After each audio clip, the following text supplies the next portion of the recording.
Hey there guys, today we're going to be reviewing the Hahnemuhle Watercolor Sketchbook. This is the portrait sketchbook as you can see, and it is the A5 size. Jumping right into the review, let's talk about the specs and sizes of these sketchbooks. These sketchbooks are available in portrait mode and also in vertical sizes. The portraits are available in A6, A5, and A4, and the vertical sizes are available in A5 and A4. Now, since this is the portrait size, I'm only going to be focusing on these ones because I've honestly never seen the vertical ones in person or ever tried them, so I bet they're the same thing, but we're going to be focusing on the portrait versions. This paper is a 200 GSM watercolor paper and it is on both sides, so you can use both sides of the paper. As you can see, it has really fine grain. It does have that little texture, but not too much. You can definitely use it on both sides, as I did throughout the sketchbook, and the paper is the exact same. There are a few sketchbooks that you can only paint on one side and then the other side is very plain part of the paper. This one is very much usable on both sides, which I definitely appreciate because you get to use a lot more of the space. Going into the price range of these sketchbooks. Now, I don't find these sketchbooks to be super cheap, but I also don't find them to be super expensive, especially having in account the quality of the paper because it is watercolor paper.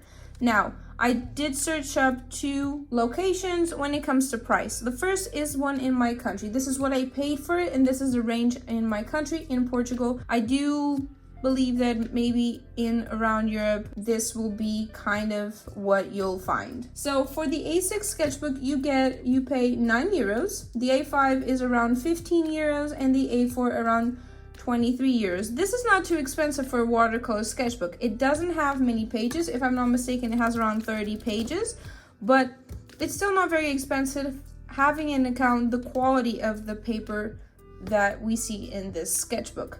Now, when you do go into Amazon, for example, the prices skyrocket like crazy.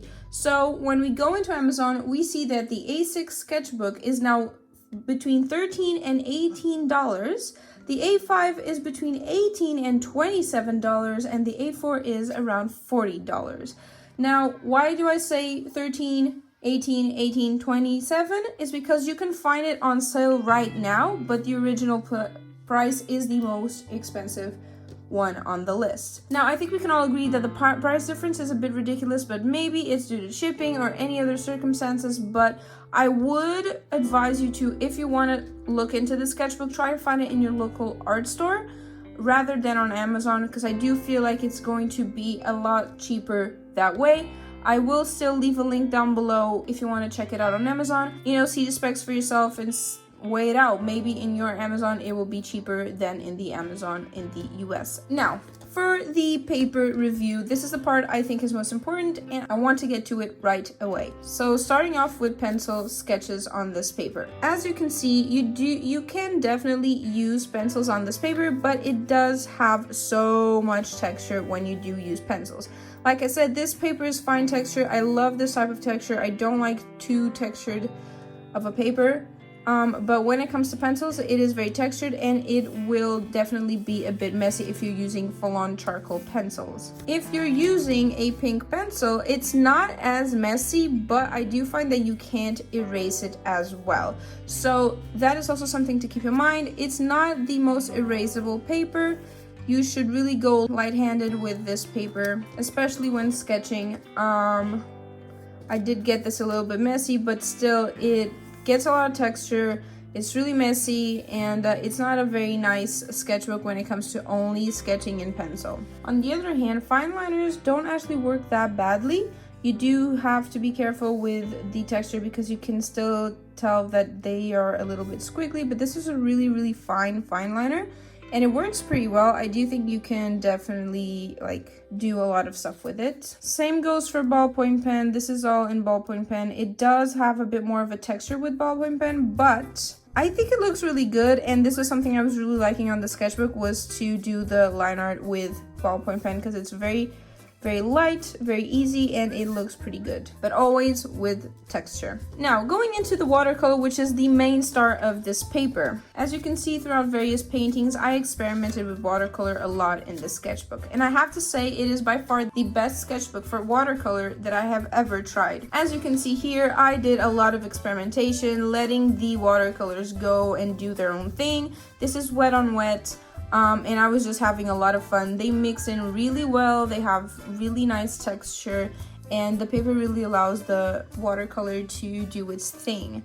I think it's a pretty nice sketchbook if you're starting off in watercolors, trying to figure out mixing types and techniques and everything, which was where I was at in this moment. I was having fun, but being a little bit weird with watercolors. And this was very good for me to learn a lot of techniques and to practice layering and working with watercolor. This is the first time I started doing this kind of layered look.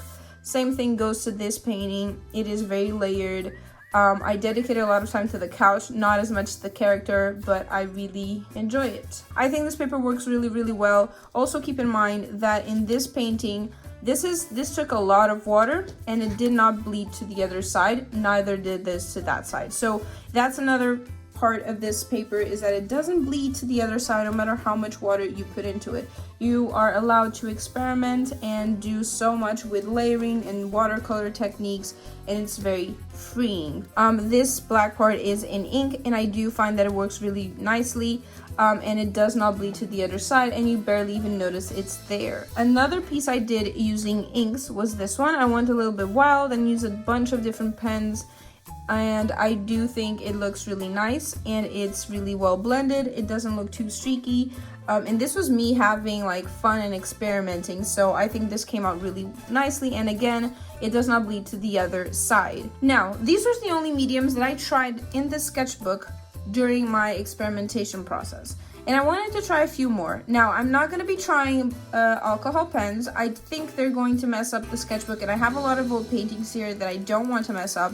And honestly, if you're using alcohol pens in this type of paper, you're insane, because it's going to suck up so much of that alcohol marker, and it's going to dry out your alcohol marker. So even if it works wonderfully, I do think it's a waste to try even to use alcohol markers in this type of paper. So for the purpose of trying out as many mediums as possible, I came to this rough page. This is where I kind of tested out all the pens that I was using on this painting, and I was sketching out the ideas and everything, and so I decided to use this paper to experiment with a few extra mediums that I didn't do in the past. Now, this is something I don't like to do very often, but I do think it's important to mention when doing a review. So when it comes to pencils, I use my Prismacolor pencils right here. Now, I didn't need to go any further than this because you can tell how uneven this is going to be. It's always going to have this texture no matter how hard you go in with your pencils. Now, maybe if you buff it out with one of those hard pencils, it might do something, but honestly,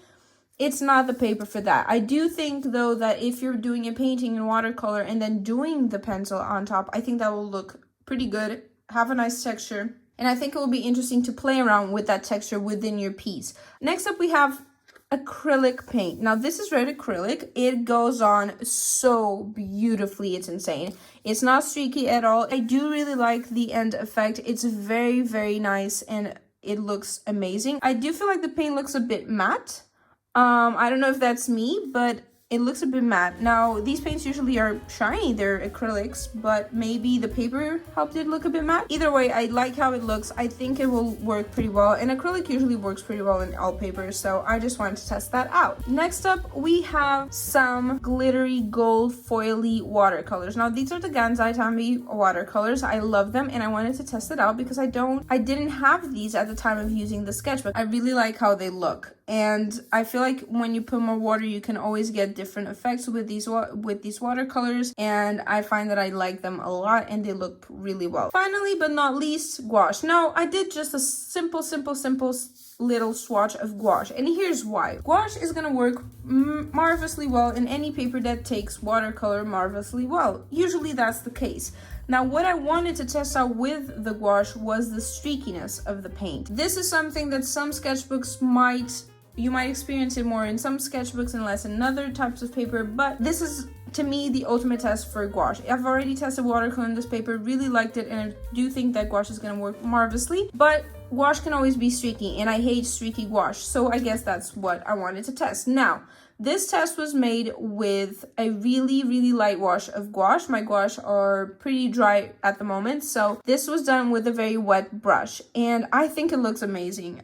I do think it looks slightly streaky now that the paint is dry, but that being said, I think it looks pretty well, especially because, like I said, it was a very watered down version of gouache, and I think it looks pretty nice. If you use a more thick paste of paint, whatever, it'll probably work a lot better. So I do think that gouache will work really well on this sketchbook, which is expectable. Like I said, it's a watercolor sketchbook. It will take any water soluble medium pretty well. So what are my final thoughts? Do I think the sketchbook is worth it? Do I think you should try it? Who do I think it's for? Having experienced the sketchbook a few years ago when I wasn't that good in watercolors, I think the sketchbook really opened a lot of doors for me when it comes to experimenting and using techniques in watercolor. So if you're going into watercolors, this type of paper, this Hahnemuhle paper, this sketchbook is pretty good. If you want to start experimenting a bit more with watercolors, you can only do that successfully with watercolor paper, and this paper is amazing. It doesn't have too much of a tooth. It's really fine grain, and I really like this type of texture when it comes to watercolor paper. So to me, this was perfect, and it really allowed me to be free and experiment and have fun with my sketchbook. Now, if you're someone that already has a technique down, loves watercolors, has been doing watercolors for so many years, I also think this is pretty good. This is a really nice quality paper, and if the price range is around the price range in my country, like I mentioned before, like this is an A5, if it's like 15 euros for an A5 watercolor sketchbook, I think it's pretty good. Maybe it can get a bit expensive if you're the type of person that you go through watercolor sketchbooks like crazy, right? But if a sketchbook usually lasts you a while, I think this is pretty worth it, and I think it's going to be a nice experience if you've never tried it. Now, to be completely honest, if you're gonna get it through Amazon or any website that is that expensive, I don't think it's worth it, just because it only has 30 pages. If it had more pages, yes, but it does not. So we're not gonna live in the reality where, no, it's worth it if it had, no. So I do think it really depends on the price that you get it for. It's a really nice sketchbook, but as you can see, it's pretty small, and you want to get your money's worth. So in this case, I love the sketchbook. I would definitely use it again if I were to do more watercolor stuff. I do advise it to anyone that's out there that wants to try watercolors, but beware of the price wherever you're gonna, purchase it from. Overall, I think it's a really nice sketchbook, and I would definitely advise it. If you guys have ever tried this sketchbook, let me know down below your opinions, and if you have any questions, also ask them. Go ahead, I always answer, or try my best to. So if you like this video, leave a like, thumbs up, all that, and subscribe if you haven't already. All my social links are down below, so follow me on other social medias. I'm right now only uploading every 2 weeks, so if you want to be a bit more up to date, that's where you can find me. And I will see you guys on my next video. Bye!